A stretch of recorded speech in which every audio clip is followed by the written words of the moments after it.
And we're live. Mikael, thank you so much for being here today. I'm looking forward to our conversation. Me too, man. Thanks for having me. This is going to be a lot of fun.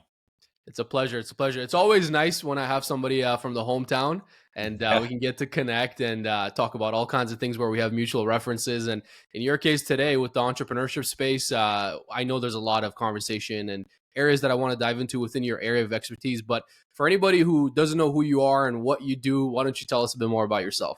sure. Yeah. So my name is Mikael Dia. I am also in the Toronto area, just like you. I've been an online entrepreneur for over a decade now, building all sorts of different types of businesses. We can dive into that. My primary business is called Funnelytics. Funnelytics is a mapping and analytics tool for customer journeys. Basically, we help performance marketers visualize their customer journeys on this really cool canvas. And then you can click a button and overlay all of the data on top to understand how are people flowing, where are the bottlenecks, where are the breakpoints, what's working, what's not across your customer journeys. Yeah, that's awesome. I'll definitely be asking you more about Funnelytics, and I'm sure most of the entrepreneurs listening to this are at least familiar with the name if they haven't already used your product. So that'll be interesting to get into. But let's talk about how all of this started. I know offline we talked a little bit about your journey and how all of this came about, but take me back to young Mikael, and let's talk about that. Were you always looking into entrepreneurship? Was that always the path for you? Did you go a different direction? I know we talked about school as well. I'll let you tell us that story. Yeah, I'll take it back a little bit. So I was not always thinking about entrepreneurship. I come from I guess a traditional kind of family background, living in the suburbs and all of that stuff. So I went to university for engineering actually here in Toronto, and I really knew that I didn't want to be an engineer. I knew I didn't like it. Although it's funny because actually a lot of my engineering mindset has been applied to growing Funnelytics and even thinking about like data and marketing in a more engineering approach. But regardless, I knew I didn't want to be an engineer. And I kind of started looking at different ways to make money online. And it really got sparked because I started a t-shirt company with a few friends of mine. I say company, but let's be completely honest, it wasn't a company. We just hustled a whole bunch of t-shirts and we tried to sell t-shirts to friends and family, and then when we realized that our friends and family had bought all the t-shirts that they wanted to buy, we had no idea how to actually sell to strangers. So that kind of started this rabbit hole of how do you sell online, how do you make money online, and from there I went and started all sorts of affiliate sites and Mandarin language school in the UK, and a language app, and then my digital marketing agency. And the digital marketing agency kind of led towards me starting Funnelytics, and after kind of 5 years, we really started looking at how all types of businesses are growing online. We've had so much data because of Funnelytics that it's given us a really cool perspective and an inside look into how some of these businesses are growing. I would love for you to share some of that perspective as well as we get into this conversation, because that's exactly what I was thinking.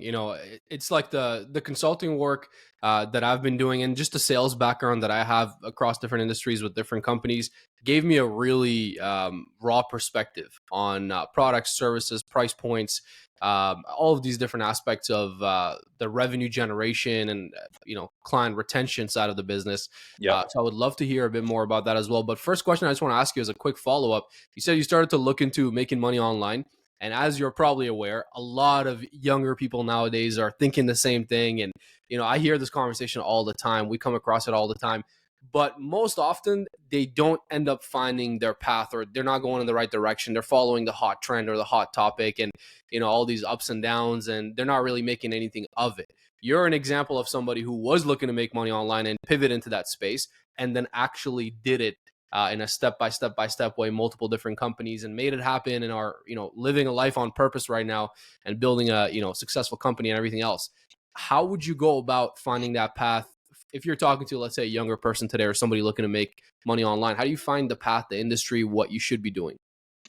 Yeah, I think I think the whole make money online concept is a myth to some degree. I think it's this idea that I can make money using the internet without really doing too much work. And the reality is, um, I haven't come across anyone successful who has not built an online business. There's a very big difference between this fantasy world of making money online at the click of a button, and just set up your drop shipping store and all of a sudden you're rich, or set up an affiliate site and all of a sudden you're rich, versus like actually building a proper business around what it is that you sell and what value you provide to the market. So I fell for that too. Like as a kid in his 20s, um, I wanted to just the simple way of how do I make money on Mm-hmm. the internet. And over the years of kind of playing this game, I started realizing that there is no one way to make money. There's no good start. It's at the end of the day, it's based on, can you provide value to a specific group of people, right? To a marketplace, and can you find a niche that you could provide value to? Now, the question whether you do a service or whether you sell a physical product through e-commerce, or you set up an affiliate site, or you decide to build a software or this or that, like these are all ways for you to provide value to a specific audience. Regardless of the way that you choose, you're still going to need to provide value to a specific audience. And then what you're going to realize is that in order to keep providing value, in order to keep growing, in order to keep building this thing out, you're going to have to keep going. You're going to have to keep creating more value. You're going to face a lot of challenges. And it's not easy by any means. So, anyone who is listening and has this kind of concept or this notion of, hey, let's just go and make money online by setting up a little store, you're in for a rude awakening. It's not that simple. So it has to start with like, what am I really trying to do, and where am I really trying to provide value? I think that's a great way to put it. I actually had a conversation with somebody else yesterday, and we were talking about this, and they asked me if I think they should go into entrepreneurship, quote unquote. And I told them what I've been telling everybody nowadays, which is before I went into business for myself, I used to tell everybody should be an entrepreneur, or everybody should want to live on their own terms. After I went into business for myself, not only not everybody should do it, but I feel like most people should not go into entrepreneurship unless it's a real calling, unless it's really the only option for you. If it's the only path, the only option, and that's all you can see yourself doing, then it makes sense. Because otherwise, you'd be crazy to venture into business for yourself with risk of capital, risk of reputation, everything else. I want to hear your thoughts on that. It's hard. It's very, very, very hard. If somebody's sitting here saying, should I venture into entrepreneurship? You're already in the risk averse mindset.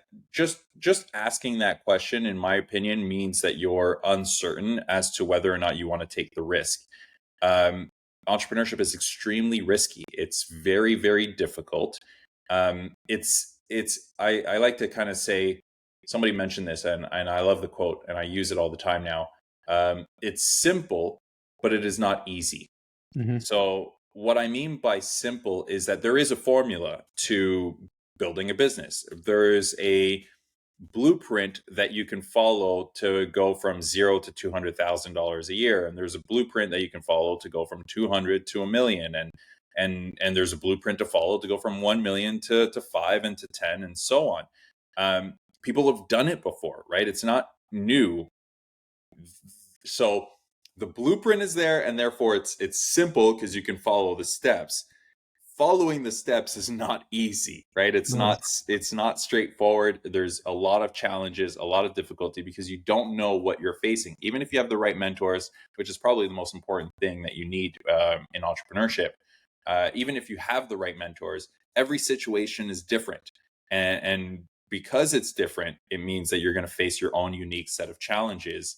Um, and to keep leveling up is harder and harder and harder, and it just keeps getting harder. So for anybody who wants to kind of venture into that world, I agree with you. I used to be the same. Like I used to wonder, Like, why isn't everybody like, guys, you can make money online. Why would you want a job? You can just go and do this. And then as I've been doing this, I've realized actually, no, it's not that simple. It's not that easy. And realistically, most people aren't cut out for it. And that's not a knock on them. It has nothing to do with them. It has to do with, like, it is nice to have a simple 9 to 5, know that your paycheck is coming in, know that you can shut off at 5 o'clock and not have to worry about anything. And you go on vacation and, like, oh, great, I can actually be on vacation. Mhm. That is a nice feeling, right? For a lot of people. But for those of us who are kind of wired slightly differently, and we're sitting here and we're like, actually, no, I couldn't care less about the paycheck. I couldn't care less about, the fact that it's 9 to 5 or not. I'm just on this mission to build something bigger and to try to make a bigger impact and to try to, live a life that isn't normal, isn't Mhm. typical. That calling, you can't avoid it. You can't, regardless of whether you try to. It's just going to keep sucking you back in and be like, no, I actually want to build my own path. I actually want to keep going, and I don't care how hard it is or how long it takes. So yeah, less about telling people that they should now, just kind of Mhm. letting people know the realities of what it's like.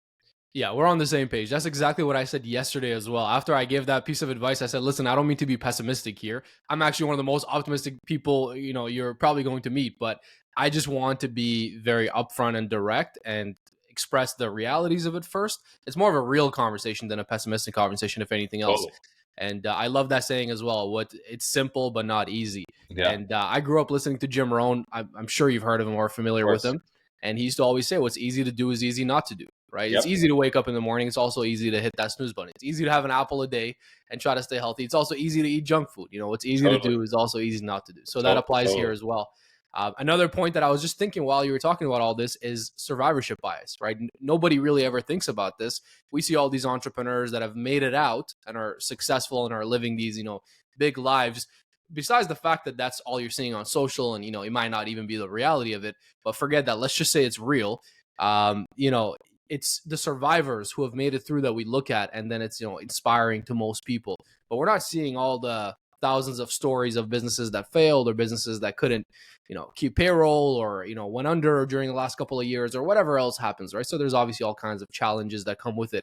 Like you said, I think if we're talking to younger individuals or anybody wanting to venture into business for themselves, it's important to acknowledge it's not just the money, and if that's what you're doing it for, you're probably not going to take that very far. It's more the purpose and the real work that you're doing.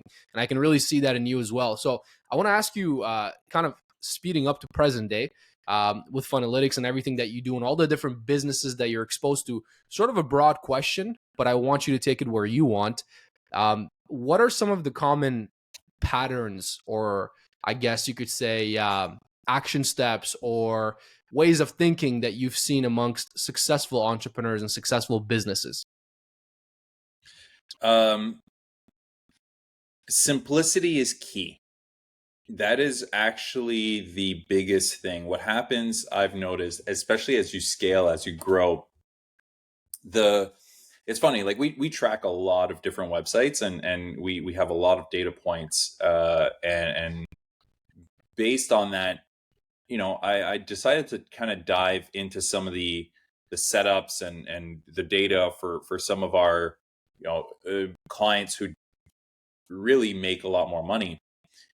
And what I've noticed is the ones that make a lot of money and are growing as companies are extremely simple. And all they've done is optimize and continuously optimize the simple thing that is currently scaling, right? So they'll have a simple funnel. Maybe it's a webinar, maybe it's I don't know, a free plus shipping book or whatever it is. But they're just constantly pushing that thing and constantly looking to figure out, how can I make it a little bit better, a little bit better, a little bit better, a little bit better. And the ones who don't see any success or very little success have really created a complex machine. The machine has a lot of components. There's a lot of things that are happening. There's a lot of pathways that people can go through. They've got organic, and they've got SEO happening over here, and they've got paid media going to this opt-in page, and they've got email sequences, and then they've got small ticket offers, and then they got big offers, and they've architected this ideal business, right? And I'm guilty of that too. Like I've always really enjoyed the architecture aspect of things. Just basically sitting down on a whiteboard and basically saying, this is what I envision this business to look like. There's going to be this upsell, and there's going to be this, and there's going to be my offer value ladder and all of these components to it. And we're going to serve this market here, and we're going to serve this one. And hey, look at this empire that I've designed. And then you start to build out these components, and you start to realize, oh man, like it takes a lot of effort to make one component work really, really, really well, right? And I think that's the discipline that is required if you really want to scale. It becomes less about you being this strategic visionary, and much more about you being disciplined enough to basically do the boring, routine optimization. Okay, let's look at the data. Let's decide we're going to run a test here. And let's look at the data again and tweak this. And let's look at the data again and let's tweak this. And it just becomes this really repetitive motion. And for a lot of people, that's extremely boring, right? Like that's not what they get excited about. But that's what's required if you really want to scale, right? That's what's required to really take your business to another level, to just continuously refining. And then you expand, and then you realize, okay, great, I've built a new assembly line. Now I got to refine that one, right? So that's the most interesting piece of advice that I can give based on all of the data and everything I've seen. Wow, I love that. That's such a good way to really boil down all this data that you've looked at, all these different companies you've looked at, and then just put it into one simple, digestible piece of advice. That's great.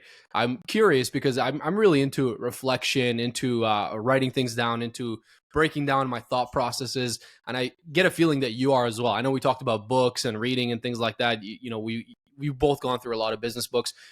For any of our audience who are entrepreneurs right now, business owners right now, already in this world, what would you recommend, or any thought exercises or ways that they can sit down and take a look at their business objectively and simplify certain aspects of their business? Maybe their product lines, maybe their services that they're offering, maybe their approach to marketing or sales. Is there a thought exercise or a way that you have where we can sit down and do a self audit of our business? Yeah, there's two that I can share that come to mind, top of mind right now.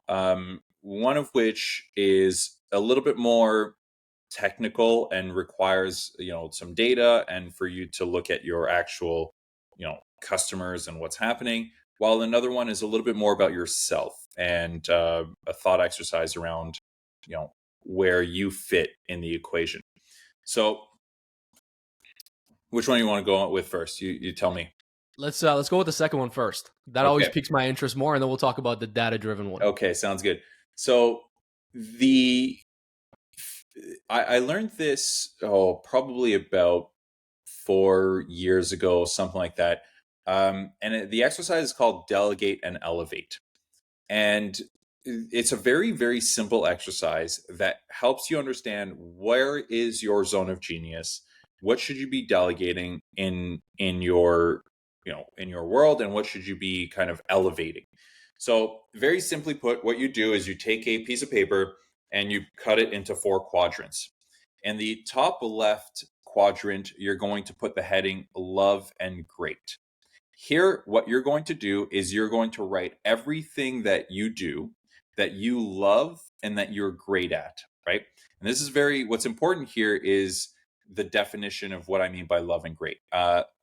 It basically means that if I could wake up every day and do this thing, I would be super happy, right? And I would life would be, I wouldn't feel like work and everything. And more importantly, I also know that if I were to be put in a room of 100 other people randomly, I feel like I'd be the best in that room at that thing. So not only do I love it, but I know I'm pretty great at it, right? That's your perfect box. That's the quadrant that you ultimately want to live in. The next quadrant in the top right is like and good. So you don't quite love it yet, and you're not necessarily great at it, but you are good at it and you like to do it, right? Now, this is the most dangerous quadrant because nothing ever stays there. If you do something over and over and over again, you're either going to love it and then you're going to become great at it. So it's eventually going to move into that left quadrant of loving great, or it's going to shift into the bottom left quadrant, which is dislike and good. So this quadrant is stuff that I am good at, but I actually dislike doing. For example, for me, I'm not good at it anymore. I used to be, but for me, I always used to give the example of running Facebook ads. This is a long time ago, and I haven't ran Facebook ads in years. But I used to be pretty good at it. I used to know how it all works, but I hated doing it. I hated the meticulousness of setting up and running Facebook ads. But the problem with this quadrant is, again, nothing stays in the liking good. If you do something over and over and over again, you'll still be good at it, but then you'll learn to dislike it, or it'll shift over to your liking good or your love and great.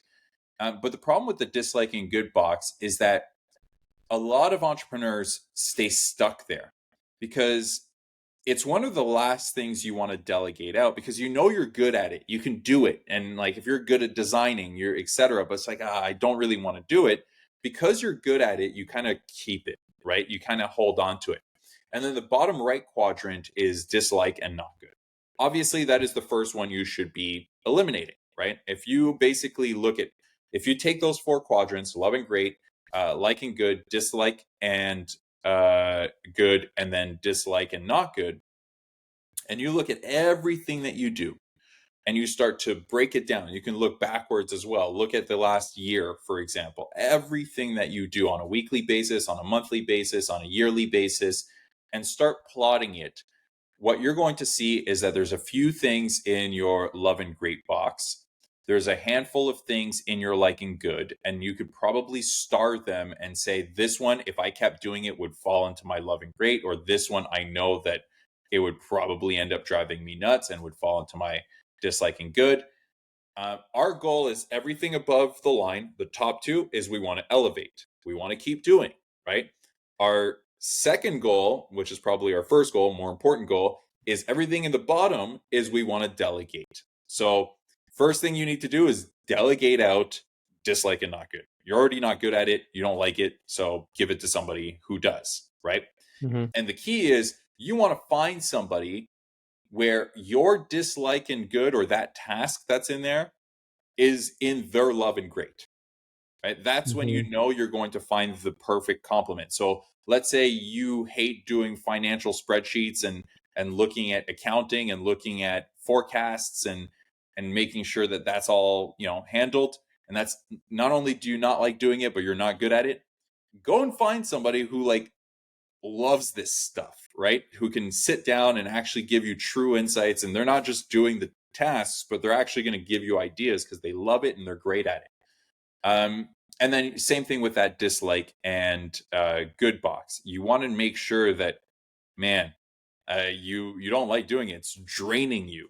Fundamentally, you don't want to get up and do this thing, but you know you have to because you're good at it, right? So that's a simple exercise for you to kind of leverage, and I would actually do it for any employee. Like we do it internally for all of our employees and all of our team members. Before we hire them, we ask them to go and write down all of their stuff, and we don't give them too much context other than just what do you love and you're great at, what do you. And what's interesting is a lot of times you find people apply for jobs where most of the job responsibilities are like in their dislike and not good, or dislike and good box, and you're like, yeah, you're not going to last here because you don't Mm-hmm. even want to do this, you're just good at it, so you're applying for a job that you're good at. So Yeah, that's a pretty cool exercise. That's a great exercise. I love this, and I actually did a very similar exercise. Not exactly this one, but pretty much the same one. When I first ventured into business for myself, there was a gap between leaving some partnerships and companies that I was working with till launching officially the hard launch of my own business. Within those couple of months, I sat down and did a lot of exercise work like this and broke a lot of things down. And one of the things that I was looking at, for example, was content. And I knew that I need to, or I want to for sure, create content in my business. And there are a couple of different avenues that I wanted to go. But the first question was, okay, well, in terms of recording, editing, all the post production, all of that, how do we go about handling that? Am I going to go and learn that skill, invest in myself to spend all that time as well to do that, and then spend all the time actually editing content and videos and things of that nature? It just didn't make any sense, opportunity cost wise, and just like you said, it's something I dislike and I'm not already good at, so Right. it's something I'm just not even going to dabble in. So from day one, before I actually launched my business officially, I hired a full-time video editor, and he was a recommendation from a good friend of mine. He's based in New York, and he's still working with me to this day, and he loves what he does and he's great at it, just There like you you go. said. And I decided to delegate that right off the bat from day one, and that was one of the best choices I made.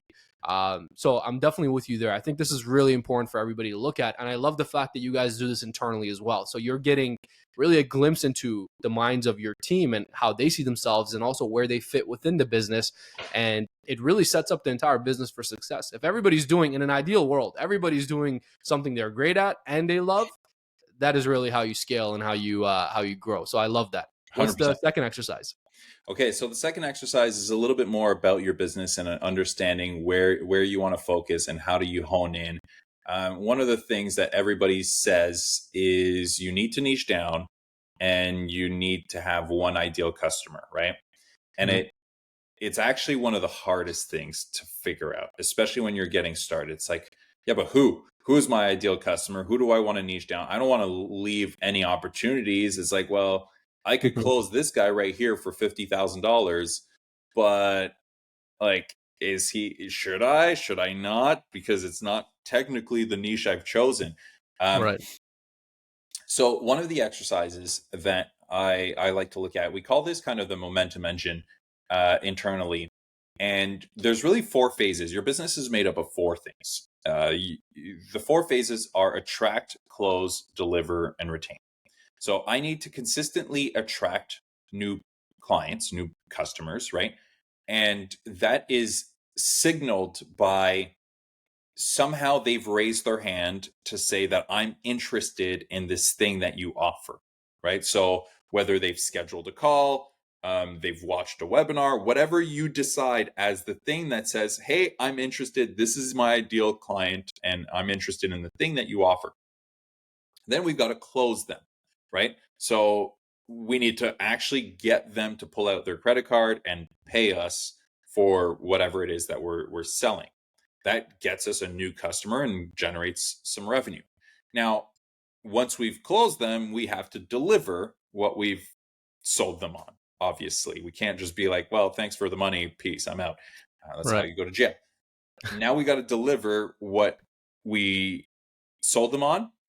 And of course, as they say, it's significantly less expensive to retain and to ascend a client than it is to get a new one. So now we need to make sure that that client sticks and continues to pay us. And fundamentally, our entire business, you could look at your entire revenue as that. How many customers have I closed? How many am I retaining? The total money that I've made is my business, right? Is my revenue. So one of the things that we need to think about when we look at attract, close, deliver, retain, those four parts, is it's technically a funnel. We're going to attract more people than we are going to close, and we're going to have to deliver, and then we're going to retain less than we've delivered for, right? So it's this funnel that gets created. And what we want to do is we want to start thinking about this funnel in a kind of 1 3 10 format. So if one person goes all the way down the funnel, so we've attracted them, we've closed them, we've delivered, and then we've retained, we have no proof that that funnel works. We've just maybe have gotten lucky and we've gotten a person, right? So it's not proven. Once you get to 3, and the key here is that we've attracted the 3 people the same way, we've closed them the same way on the same thing, we've delivered in the same way, and then we've retained them in the same fashion, then we're starting to see a trend around this. It's still not fully proven, but it's somewhat proven, because 3 is not enough for us to basically say that we can do this again, but there's something there, right? So now what we want to do is we want to take our 3 all the way to 10. Once it's 10, we can basically say that this thing works. If we've attracted 10 people, and let's say we've done it through referrals, right? And then we've actually closed those 10, or at least 10 people through referrals, and we've delivered for those 10 people who came in through referrals, and we've been able to retain those people, then we can basically say that, okay, our referral engine is working, right? We could probably do this again. Now, the question is, at what capacity and at what pace can this engine operate? Maybe it's 10 per year, maybe it's 10 per month, maybe your engine works really, really well and it's 10 per day, right? And you can move 10 people per day through this. Referrals typically would never be about 10 per day, but you kind of get the point. What we're trying to really look at here is we want to take this attract, close, deliver, retain. If we were to take our entire market, our entire business, all of the people we've ever spoken to, at the very top, we can say how many have actually raised their hand and got in touch with us, how many have we closed, how many have we delivered for, how many have we retained, right? So we may see that as a whole, this whole thing is green, meaning we've done more than 10 across the board. But now we can go and take that entire market and we can segment it. And we can start to say, actually, even though the whole segment is green, we've attracted, closed, delivered, and retained for many people. For SaaS companies, let's say we're in the B2B space, for SaaS companies, we've actually only ever retained 2 clients. We've attracted 20, we've closed 10, we've delivered for 10, but we only retain. So retain is actually not even yellow. It's unproven for SaaS companies. However, when we look at, let's say, e-commerce businesses, oh man, actually we've attracted, closed, delivered, and retained for a lot more. So that one's a little bit more green, right? So now we can basically say, okay, actually we have more proof in e-commerce than we do in SaaS in this particular case, right? So what we want to do as an exercise is we want to continuously break down our entire customer base and start to segment them into how do we attract, close, deliver, and retain these various customers. That's how we can start to really niche down. Another way to think about this is once we get to the deliver and retain phase, it means that we've provided the value that we promised when we attracted them and closed them. So now one question you want to ask yourself is every single one of my testimonials the exact same? Meaning, is one person saying, hey, I really, really loved how I worked with Pouya. He's very, very responsive and working with him was great. And then the other testimonial is, man, the service was impeccable. Everything was done on time. And then the other testimonial is they were able to make my e-commerce business and increase the average order value of my store by 46%. Those are 3 very different testimonials, which means that you've somewhere in the attract, close, deliver, retain section, we have a deviation. So somebody had a different expectation, or what we deliver was different, etc. Our job and our goal should be, I want every testimonial to be the exact same, right? So I don't even want them to mention my name, let's say. So let's say for Funnelytics, anybody who comes in as somebody who uses our mapping tool. So I don't want them to say Funnelytics was the easiest tool to map with. I want them to all say, I used Funnelytics to close a client because I was able to visualize the strategy I was going to sell them. That is very specific. It's an agency or a consultant who's using it for sales purposes, who then was able to close a client because of that, right? So if I Mhm. can position my company to attract agencies, now it creates this, it goes back to that simple aspect, right? Now it's continuously refining and saying, all I want to do is go after agencies, and my entire goal is to drive that testimonial by the end of retain, right? That's Mhm. my only goal. And the minute it starts to deviate, one person comes in and says, I use the mapping tool to align my team and get everybody on the same page within the company. That's a very different it's the same tool, but different proposition, Mhm. different niche, right? Different outcome.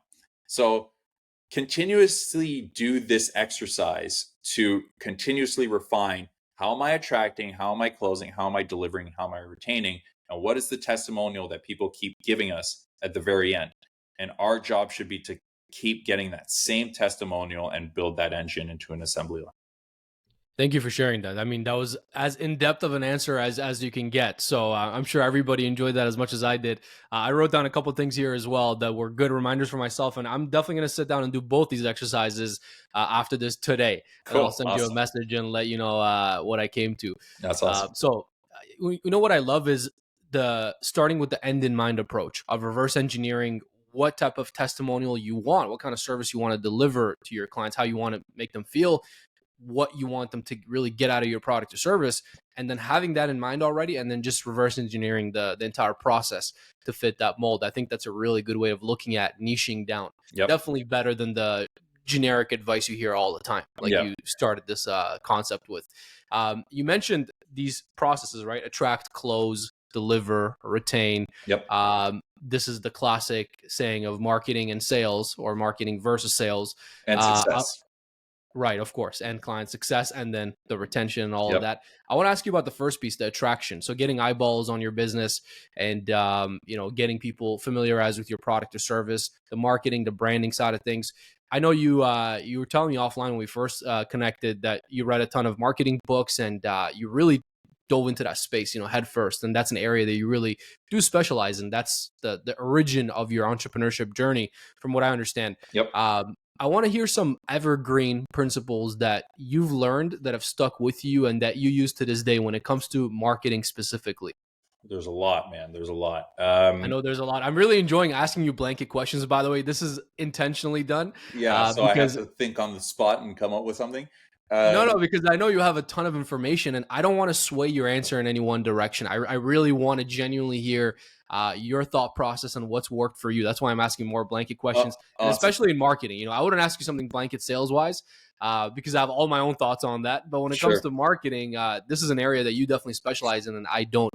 I'm very curious to hear any answer that you have for this. So I think the first thing that you need to, so going back to this whole attract, close, deliver, retain, I think you need to really stop thinking about your business from your own perspective, and you need to start thinking about it from a customer and a person's perspective, because you're attracting a person, you're closing a person, you're delivering for a person, and then you're also retaining that person. So we need to stop thinking about our business from our mindset, and we need to start looking at it from a client's mindset, or a prospect or a person's mindset, right? Okay, so the first thing that we want to think about when we're attracting is we need to make a decision as to what changes the relationship between attract and close. In your case, you're on the close side. You're the sales guy. Mhm. So when somebody schedules a call, let's say that is our goal, right? We want a person to schedule a call. So there's a relationship that happens between attract and close that we need to look at the balance of. I could go and set up, let's say for example, we're targeting people in the weight loss space because everybody understands and it's easy, right? Sure. And we're going to go and sell them a coaching program or a full offer that helps them, lose weight. Right now, our goal is to figure out what is the process that we are going to do to get somebody who has never heard of us to do the action that we've decided is the transition between attract and close. So in this case, scheduling a call. That's the action that we want people to do in order to make that happen. Okay, well, I could do very little and get somebody to schedule a call. So I could do basically, let's say, a simple Facebook ad that says, do you want to lose weight? Schedule a call. I could probably get people to schedule a call. I don't know what cost it would be and all that stuff. But what would happen is I've made very little effort on the attract, which means that there's going to be a lot of effort required on the close side, right? A whole bunch of people aren't going to show up. A whole bunch of people aren't going to be educated. They may not know why they're even scheduling a call in the first place, or with who, or what the thing is. So they're at that stage. So there's a balance there that we're going to have to create. So the process on close in that very small example is going to be very, very different and much more difficult than if I were to create a much longer funnel on the front end before somebody schedules a call, right? So now let's say I say to somebody, okay, well, it's not just going to be a Facebook ad where people go onto a landing page that says schedule a call.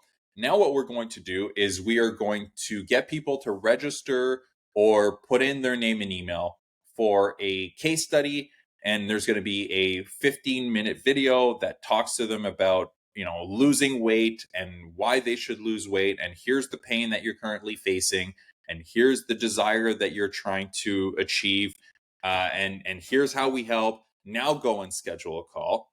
Well, now all of a sudden we've created a little bit more balance, right? We've done a lot more heavy lifting on the marketing side before somebody schedules a call. And therefore on the sales side, the conversation is going to be, and the process is going to be significantly different than in the first scenario. Okay, so once we understand those basic principles, now we have to ask ourselves, what do I want to do on the attract side? There's a lot of noise in general in this world, right? So let's talk about a weight loss offer.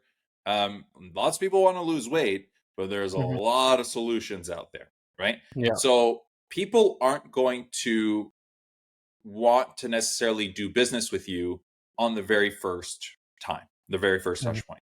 So one of the things that needs to happen in the attract phase is we need to get a lead. We need to get a contact detail. That doesn't mean they've scheduled a call, but we need a way for us to continuously be able to follow up with them. Because if all we try to do is go from an ad or from like post in a Facebook group or whatever it is to schedule a call for the offer, there's very few people who are going to do it, first and foremost. And second is we have no way to continuously follow up other than potentially retargeting ads. So somewhere in there, we need to capture contact details. Okay. So that means that there's an action that needs to happen in the attract phase that isn't the schedule call. Okay. So now what we've got to ask ourselves is, okay, well, what is that thing? So what we want to start to ask ourselves is, what can I give to somebody that is going to move them towards the next stage, knowing what it is that I'm trying to close them on at the end of it, right? So maybe it's hey, register for this webinar. Okay, well, they've registered for the webinar. Guess what? I've captured their contact details. And then my goal is to get them to the webinar so that they can go and schedule a call at the end, right? So does that make sense? So we want to take that and we want to break up what is the process in the first. We want to understand that we've got to move somebody all the way to the close. And then we want to understand the relationship between close and attract. And so we don't want to give too much work for you as the sales guy, so I can rid myself of all the work and be like, here you go, you deal with them. And that's when you have people saying, man, all you do is give me crappy leads, right? Yeah. So we've got to create a balance there where people are educated enough when they get on a call with us. And now we want to take that attract and we want to break it up. So first thing is we want to create awareness. They've never heard of us. How do we do that? Most likely advertising or using somebody else's audience, right? So affiliates, etc., partnerships, but they've never heard of us. So we got to find out where are they hanging out, and we got to be like, pay attention to me. So we got to interrupt them and show them something that creates awareness into what we do, right? Then we've got to give them an offer that is valuable enough for them to give us our contact details. Sign up for this workshop, download this calculator, weight loss calculator, get access to this PDF checklist on meal plans and prepping or whatever it is, right? Something that is going to give them enough value for them to want to give us contact details. Then at some stage, we need to have some sales message that gets them to do the next action that we want. So those are the core components to this. Create awareness, give them something of value for free in exchange for their contact details, and then have some sort of sales message, sales mechanism that is going to get them to do the next core thing. So in this case, I need to have a good enough, strong enough sales message that's going to get them to schedule a call so that they're handed off to you and that you can do your thing to close them on the deal, right? So those are the key components in the attract phase. Hopefully that makes sense. Yeah, it definitely makes sense. And it was a very tactical answer. So I love that. I'm sure there's a lot of takeaways for everybody here. Now, I know we're on a time constraint today. I would love to continue many more conversations with you, and we'll grab a coffee offline and we'll connect, and hopefully we'll do more episodes to come. I'm not going anywhere. I know you aren't either. Exactly. So we'll have many more future conversations. Cool. I want to wrap this up with a question that I ask everybody. And this is something that I used to do when I was 17, 18, 19, going to business conferences all over the States. And I used to just try to get into these rooms all the time. And anytime I would connect with somebody who was a high level person that I used to look up to at the time, I would just substitute whatever my age was and I would ask them the same question. And then I would compile all these answers and try to add it as, layers of my own character and apply it to my own life. And the question is, knowing everything you know today and the person that you are today, if you could go back to your younger self and give yourself only one piece of advice, what would that be? Okay, give me a second to think this through. One piece of advice. Take your time. Right now, the one advice that comes to mind, because I'm currently facing it, is keep it simple. Simplify and always continuously simplify. It's easy to create complexity. It's quite challenging to simplify. And if you approach things with a simple mindset, it's much easier to scale. Like even Funnelytics, I think about the tool that we built itself is complex, right? Which makes it very hard to even explain to people, which makes it very hard to get people to adopt, which all of these things. Now, I'm not saying you shouldn't take on big challenges, but you should always remember to keep it simple. That would be my biggest piece of advice today. Ask me this in a year from now, probably a different piece of advice. It probably would be, but that's very consistent with your entire message today. So I think that's a great place to wrap up. Appreciate your time today. And before you go, where can everybody find you? Where can everybody get in touch with yourself, your team, Funnelytics, if they want to use the products and services you're offering? What's the best way? Yep. So you can go to funnelytics.io to use our either mapping tool or analytics tool, and understand your customer journeys. So that's pretty simple. And if you want to get in touch with me, easiest, best place is LinkedIn. That's kind of my social media platform of choice. I don't like Instagram. I don't like Facebook. So and LinkedIn is the one. Best personal attack on Zucks over here. Yeah, no personal attack. All of them are just the same. But you know what? I just chose LinkedIn. No, that makes sense, especially for your business as well. Mikael, thank you so much for your time today. Again, I really enjoyed this. And again, looking forward to more future conversations. Beautiful. Thanks for having me.